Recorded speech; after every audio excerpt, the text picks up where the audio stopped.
ভাই গেছিল নার্সারি আর সেখান থেকে দেখো আমার জন্য ঠিক কী কী গাছ নিয়ে এসেছে। প্রথমেই দেখাচ্ছি দুটো স্ট্রবেরি গাছ। আমি বলেছিলাম শীতের সময় স্ট্রবেরি গাছ এনে দিতে, তখন এনে দিয়েছিল কিন্তু গাছটাকে বাঁচাতে পারিনি, তাই আবারও নিয়ে এসে দিয়েছে যে এবার যেন আমি গাছ দুটোকে বাঁচিয়ে রাখতে পারি। গাছ দুটোর দাম নিয়েছে নাকি 30 টাকা। আবার দেখে দেখে দেখো ভালো ভালো গাছই নিয়ে এসছে।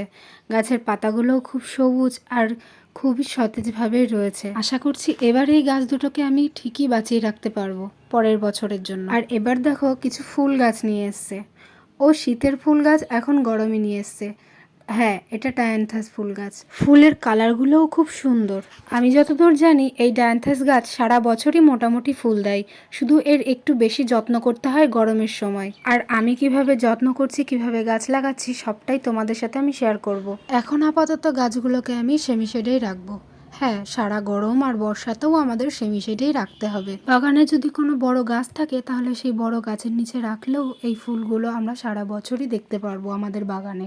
আমি এই গাছগুলোকে প্রতিস্থাপন করার পরে রেখে দেব আমাদের যে বেলকনি আছে সেই বেলকনিতে, যেখানে সূর্যের আলোও আসে 1-2 ঘন্টার জন্য। আর বর্ষার সময় বর্ষার জলও সেইভাবে এই গাছগুলোতে পড়বে না। তাতে আমাদের এই গাছগুলোকে বাঁচিয়ে রাখতে আরও বেশি সুবিধা হবে। গাছগুলোকে খুব তাড়াতাড়ি প্রতিস্থাপন করে দিতে হবে, কারণ এর গ্রো ব্যাগ দিয়ে শিকড় বেরোতে স্টার্ট করে দিয়েছে।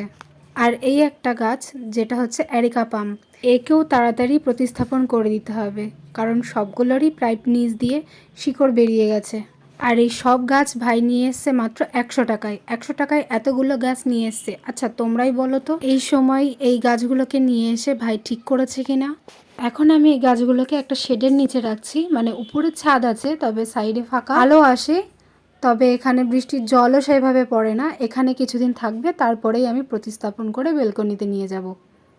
আজ তবে আসি, দেখা হচ্ছে পরের ভিডিওতে। টাটা সবাইকে।